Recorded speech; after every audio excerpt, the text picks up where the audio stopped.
Welcome to Manager's EDU. Today, I'll be teaching you the current ratio in depth, using a practical example and explaining the concept clearly. So, let's get started.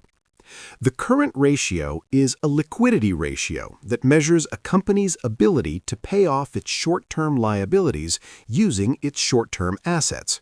It helps us understand how financially strong a company is in the short term and whether it can meet its immediate obligations. In simple terms, the current ratio shows how much liquidity a company has to cover its current liabilities. The formula is current assets divided by current liabilities. Let's understand this with an example. Suppose we have a company's balance sheet, and in the current year it shows total current assets equals $100,000, total current liabilities equals $40,000. Now let's calculate the current ratio.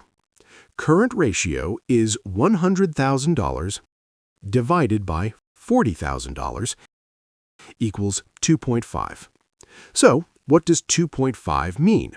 It means for every $1 of current liability, the company has $2.50 in current assets to cover it. In other words, the company has 2.5 times more short-term assets than short-term liabilities, indicating a strong liquidity position.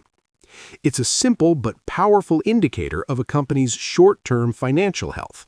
If you didn't catch it the first time, feel free to watch again. Thanks for watching.